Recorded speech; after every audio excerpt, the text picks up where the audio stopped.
Hello there, Alaskans, wherever you are. Welcome to the Must Read Alaska Show. Coming to you from somewhere in Alaska. This is the place where we talk about, you guessed it, Alaska. Where we keep the mainstream media on their toes and where we are standing up for what's right in a world run by leftists. You can find out more by heading over to mustreadalaska.com and also checking out the Must Read Alaska YouTube channel for some really great content. But first, let's get this party started. Welcome, everybody, to the Must Read Alaska Show. This show is sponsored by Charlie Pierce for Governor.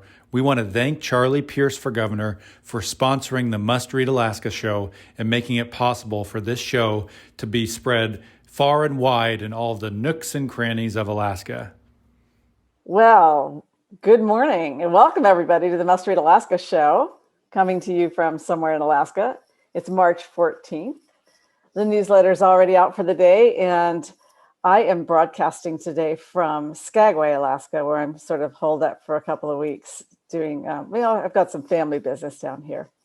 And on the other line there is John Quick from Nikiski, my co-host, who is working the dials right now. And John, you don't look like you're in Nikiski today. Thanks so much, Suzanne. John Quick here, and I am in the beautiful and bright San Diego. I'm living the dream down here, rough life, 80 degrees and sunny. And I'm down here for a social media marketing event, learning all of the tips and tricks of the latest and greatest from, Instagram to Facebook to WhatsApp app to, TikTok. And hopefully I can come back to Alaska with some new tricks of the trade. So I'm down here all week, roughing it in 80-degree weather. Well, I hope there's a pool involved somewhere. There's a pool that's heated, and it's already 80 degrees, so it's pretty awesome. Yeah, and I know you don't drink, but some sort of a little pina colada, virgin pina colada with an umbrella in it, at least just for my sake, okay? I had a club soda with a lime. I was getting a little crazy. Oh yeah, you're going crazy on us. Well, we have a special guest today, and we want to get to it because she's a very good friend of Must Read Alaska. It's Bernadette Wilson, the state director for Americans for Prosperity. She has just exploded that organization in the past few months since she took control of it. I think, Bernadette, when did you become the state director of Americans for Prosperity? Is it December? Middle of September last year. Yep. Okay. So it's been a few months. Well, it hasn't really gone by fast. And what's interesting is that you have made a huge splash on the national scene with your organization. I know Americans for Prosperity has 37 states that have organizations throughout the states, and these are grassroots organizations. 35. 35. Okay, and you are one state director out of the 35, and I guess you're making quite a splash because you have had these amazing trainings for grassroots people like myself and John, and we've been to these trainings, and they're amazing. You've had them in at the Captain Cook in Anchorage, and I want you to tell people about these trainings that you have. And but first of all, explain to people what Americans for Prosperity is really all about. So Americans for Prosperity is a grassroots organization that advocates to break down barriers so that individuals, businesses can reach their full potential. So we are advocating on behalf of individuals, behalf of businesses, whether that's on things like education, rolling back government regulation, reducing taxes. We do a lot of stuff with criminal justice reform, immigration, the list goes on and on. So yeah, it's an awesome organization with people, as you mentioned, all over the country that really depends on the grassroots and goes back to the idea of that the power does indeed belong to the people, right? That this is a government of the people and by the people and for the people. And this means more than just voting in maybe April and maybe in November, but truly a government where we need to be engaged in to not just help with policy and getting people elected, but then holding them accountable so that we make sure that they do what they said they were going to do.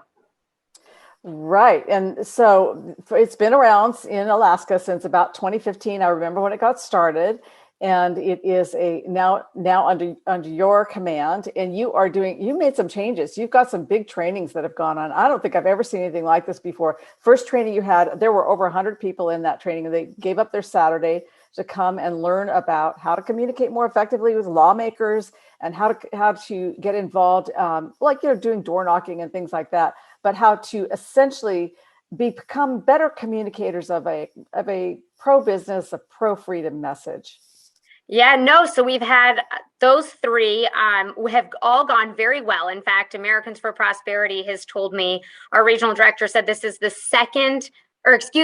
our second event that we had, the level 2, was the largest that AFP has had. So, as you mentioned, we started out with more than 100 people on the first one. We had about 60 at the second one. And that was on the same day as the start of the Iditarod. We got 9.9 feet of snow that day. It's on a Saturday, it's early, and it's all day, so it's a lot. I was thrilled this past Saturday when we had 80 people walk back through the door for that training and really focusing on, what is that story? How do we tell that story? How do we best communicate so that we can be effective, whether that's with a legislator or whether that's just talking to our neighbor, right? How can we take this conversation and drive that narrative to make lasting change? So 80 people walk through that door. Suzanne, I am so honored and humbled by the fact when you look at how big these events are, it's all of the Alaskans that have come together that have made this happen. I've had a phenomenal staff. I've had phenomenal support from Americans for Prosperity, even at the national level.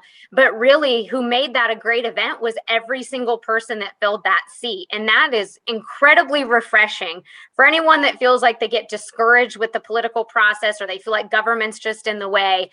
It was so energizing to be there with all of these people and realize that's who made this a great event. It wasn't me. It wasn't any individual. It was everyone kind of coming together, and you can feel this energy. So in the last month and a half, we've had some awesome events.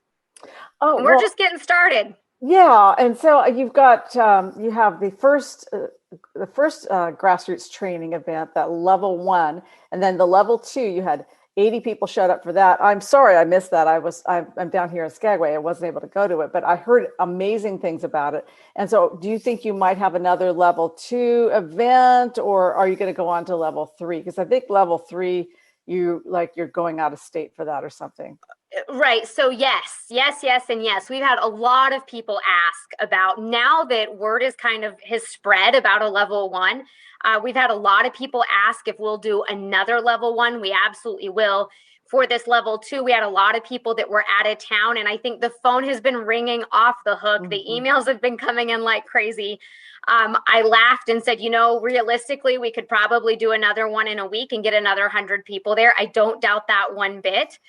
We are also in the middle of session, so we've got to kind of focus on our legislative priorities at the moment. Right. But we will absolutely be doing another one. So hopefully sometime this summer, we will not only have another level 1, but we'll have another level 2. So for people that missed it and all of you that are sending us messages on Facebook and calling and sending emails, we absolutely know, I hear your cry, and we will get on it.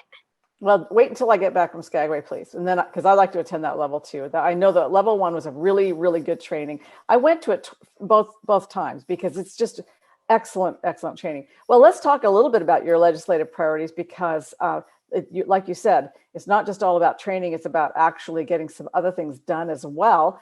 And I have talked to you before about this certificate of need, or as I like to say, it's a big con job, CON.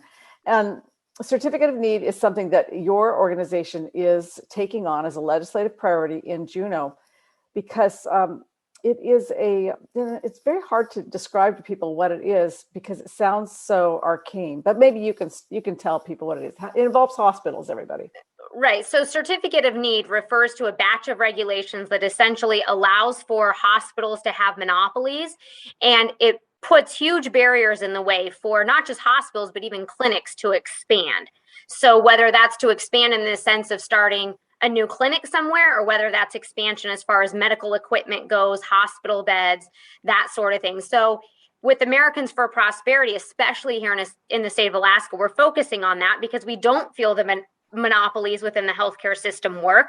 We've seen the huge cost of healthcare in Alaska, and we know that in states where you have certificate of need, healthcare costs are about 5 to 6% higher than in states where you do not have certificate of need. So essentially right now, if someone wants to go start a clinic, or if they want to go buy a new MRI machine or go expand their hospital bed capacity, they can't do that unless the state says that they have their stamp of approval to do it. So what that's done is it's allowed a monopoly for the hospitals to kind of push out smaller clinics from opening. It's prohibited them from being able to expand in areas where they felt were necessary. And so you have this whole batch of regulations that's interesting. You can go back to the Trump administration and the Obama administration and the Bush administration. And something that all three of those administrations agreed on was that we needed to end certificate of need. And so, you have even the FTC said in 2019, they sent a letter to the Alaska state legislature saying, hey, certificate of need needs to end. So when you have Obama and Trump both saying this needs to end, and it has been ended on a federal level, and some states have ended their certificate of need, obviously. But despite the fact that the feds even rolled it back and said, hey, this doesn't work, Alaska continued to do it. And we all know how hard is it to get the federal government to admit that a regulation needs to be rolled back and how wrong it is. At the point that you have even the Obama administration admitting that ought to be your red flag that clearly this has not helped to reduce our healthcare costs. Right. But here, John, let me just read something from the state's own website. They defend it. They say that it is necessary. It says the state of Alaska has a vested interest in new healthcare construction projects and equipment purchases because of the large amount of money the state expends for Medicaid. So the thing is that their rationale is the more federal money and state money that we spend on Medicaid, the more the state gets to determine what gets built. Yeah. And like I said, you go back to that whole idea of monopolies. We all know, think about this. How many people do you know that have flown out of state because they couldn't get the health care in Alaska that they needed, or they couldn't get it in a timely manner because there wasn't the availability, right?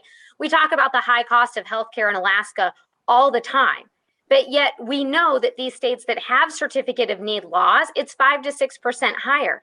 It's time to roll that regulation back. Obviously, the hospitals don't like it. They push back, right? Someone this weekend, one of our presenters gave an analogy and said, it's like if you wanted to open up a pizza place and all these other big pizza joints rallied together and said, well, we're not going to allow you to open one, right? Can you imagine what a monopoly that would create? It's time to break that monopoly up so that Alaskans can have more affordable healthcare and more access to healthcare, better access to healthcare. Yeah, one of the things, Bernadette, that's I've always found intriguing is the Kenai Peninsula Borough. They have 350 staff, and about 4 years ago, they came up with a insurance policy that said it's too expensive to have surgery in the state of Alaska. So we're actually going to pay somebody. We're going to give them a first-class plane ticket. We're going to put them up in a nice hotel, and we're going to fly them to Arizona to get a knee surgery or a hip surgery or whatever surgery, because the state of Alaska, it's way too expensive. So my question to you is this: can you talk a little bit about what this means for the average, stay-at-home mom or stay-at-home dad? How does this, a lot of these lofty certificate of needs and finance committee meetings and, bills that the hockey mom or dad are probably not going to read, how does this impact the average person in Alaska? Well, I know more than one hockey parent that's taken their player out of state to get, whether it was the MRI or whatever it was, because they couldn't get it here in a timely manner. But the biggest thing is, we have seen all of these headlines, especially over the course of the last couple years, right? I think COVID kind of highlighted, but you remember all of the headlines about the shortage of hospital beds. You remember all the headlines about elective surgeries being delayed because we just didn't have the capacity, right? We didn't have the bandwidth to do it. Like I said, the stories about the high healthcare costs in Alaska, you can find a dime a dozen. And so that is, for the average person, they may not understand or know what certificate of need is, but you undoubtedly have lived this and read about it at least on a weekly basis, if not more frequently. So while you may not recognize it by its name, certificate of need, 100% Alaskans absolutely have felt the effects of certificate of need, despite the fact that they may not have connected the dots. Here with Americans for Prosperity, we are connecting those dots and shedding light so that people can help to understand not only how did we get here, but what can we do to fix it. That's awesome. And, even if you have a hospital that's like in, the thick of it, or the trenches with the system and the certificate of need system, it doesn't even necessarily mean that it's going to work, because there's an example out here on the Kenai Peninsula where South Peninsula Hospital, it's the hospital in Homer, Alaska. They went to a public bond for, I think, $20 million, and got the bond and remodeled the basement of the hospital to increase hospital beds. And they pumped $20 million into this basement. And at the end of the day, they did not get the certificate of need. And so it became the world's most expensive closet. I've been to it. I've toured the $20 million closet, and it's just a complete waste of money. Even the system itself fails sometimes, and you get left with a $20 million closet. So, Bernadette, what can somebody do? I know there's a hearing coming up. What are some tactical and practical things that somebody could do to help this, get into the limelight of the everyday person of the House and the Senate to take it serious? Right. So we, for those that like to get into the weeds of it, we are sitting in Senate Finance right now. That's our last committee before we go to the Senate floor. Senate Finance has scheduled this bill for a hearing this Wednesday afternoon at 1 p.m. We have not heard yet if they will take invited testimony and or public testimony. So hopefully we will get an answer on that today. But here's what I would urge Alaskans to do. Reach out to us. If you can find Americans for Prosperity Alaska on social media, if you can find our email address, right, contact us, and we will ultimately be reaching out to you as well so that we can get phone calls going. We can start to put pressure on these legislators and let them know that it's time to get this completely repealed. We want to see it repealed. So the phone banking, the letter writing, that whole campaign is getting amped up. And what we need Alaskans to understand is it's going to take all of us, just like it took all 80 participants in that room on Saturday to make that such a great event, right? And to be able to claim that we held the biggest event. It's going to take everyone getting involved in this again. I can't do it myself. Americans for Prosperity, the staff can't do it themselves. We're going to need everyone to join us. And so we're hoping to get a petition going. So I'll be looking for signatures for that. And then we will be, if you keep your eyes open, we will be setting up, as everyone knows within the campaigns, we do phone banking, right? So we will be setting up days and times. And our goal is to flood legislators, right now, senators, on this bill and let them know how Alaskans feel about it. And I can't emphasize that enough. They're being inundated right now by lobbyists from the hospital associations. And so it's going to take Alaskans pushing back really hard to let legislators know that we're not going to be beholden to special interests. It's time to see this repealed.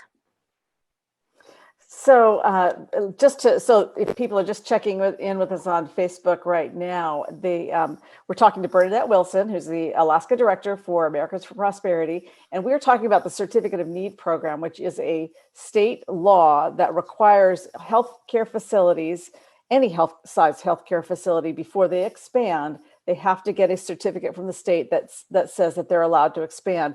This is an anti-competitive, it's anti-healthcare kind of a bill. It is hurting Alaskans because we cannot get the healthcare we need when we need it. We're having to go out of state for it.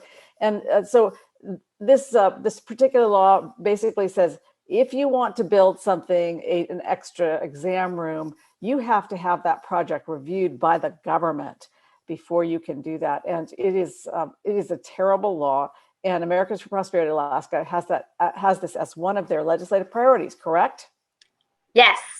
Of repealing this law. I was asked when I came on with Americans for Prosperity, Bernadette, what do you think the Alaska priorities should be? And right out of the gate, repealing Certificate of Need was an easy one because we know how bad our healthcare system is here, how much it's failed people. Like I said, on the access and on the cost side, that is Certificate of Need. We have got to get this repealed. So you mentioned people getting a hold of you, and what is the website that people can find you guys at? So on social media, if you go to Facebook, it's Okay. It's AFP Alaska, so Americans for Prosperity Alaska. And then I can drop in the comment section of this video, I can drop our emails so that people have that information as well. Okay. Good. We'll do that. We'll do that because we really do want people to reach out to you and get involved. And for any of you've had about 180 people taking your training. I would like to see all 180 people get a hold of you and start getting involved in this, because this is the first big thing that they could make a huge difference forward for the state of Alaska. So you've got your Facebook page, which is AFP Alaska. We're going to put the email address in the comment section. And then you mentioned, and I didn't hear it because it cut out on me a little bit, that this bill is in Senate Finance this week. It is. It's in Senate Finance Wednesday afternoon at 1 p.m. So I will be flying down to Juneau this week. I will be in Juneau next week. I'm so sorry. They won't be right. They won't be able to get away with us, but away from us, I should say. But, I tell people, Suzanne, there has been this light kind of shed on the Anchorage Assembly meetings, and people have really realized to the extent that they've got to get involved, right? They have to get down. They have to testify.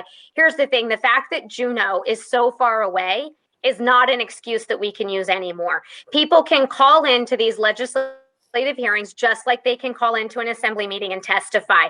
They can send in letters, they can send in emails just like you would with your assembly. And so my message to Alaskans is we need to start taking the same formula and format that we've been using with the Anchorage Assembly for the last couple years, the same tactics that we used to help get a great mayor elected. And it's time to now apply that pressure on Juneau. People tell me, oh, Juneau's so far away and legislators don't do what, they said they were going to do. Well, how many times have you called into their committee meetings? How many emails have you sent? And I understand some people don't know the how, the when, the what, or why, right? When it comes to Juneau, but that's where we can be a huge asset.